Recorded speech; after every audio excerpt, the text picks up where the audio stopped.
You've almost certainly seen this face on your timeline. Back in 2020, Isabella Guzman went viral on TikTok. People paired the song Sweet But Psycho with clips of her smiling, pointing, and making strange faces during a courtroom appearance. The internet turned her into a bizarre anime character, calling her cute or aesthetic.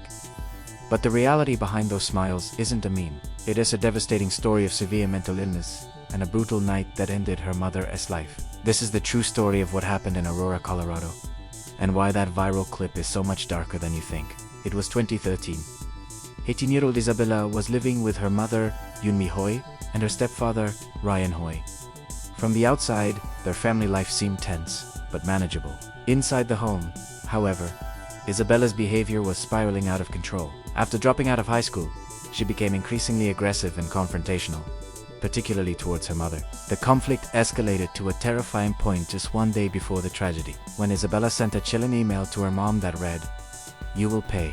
Her mother was so alarmed that she called the police. Officers responded to the house to investigate the family dispute, but they ultimately determined it was a domestic argument and left, believing the situation was under control. No one could have predicted that, within 24 hours, those words would turn into an absolute nightmare. On the night of August 28th, Isabella's mother went upstairs to take a shower. Her stepfather, Ryan, was downstairs eating dinner when he suddenly heard a loud thump from the second floor, followed by terrible screaming. He rushed upstairs and tried to open the bathroom door, but Isabella had locked it and was bracing her body against it from the inside. Asapusedi saw blood beginning to pool from underneath the door. By the time he finally forced his way in moments later, it was too late.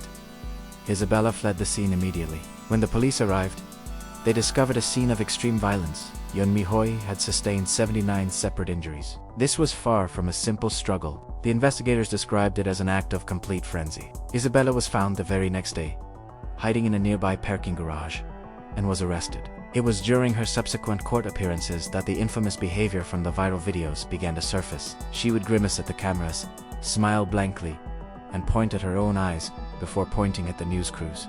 Years later, the internet would misinterpret this as her being sassy or a girl boss, but forensic psychiatrists saw something else entirely. They saw the clear symptoms of a profound psychotic break. Doctors who evaluated her testified that Isabella was suffering from severe paranoid schizophrenia. She wasn't smiling because she was evil or she was actively hallucinating. In her deeply fractured mind, she believed her mother was no longer her mother, but a different person named Cecilia, a demonic imposter who needed to be destroyed in order to save the world.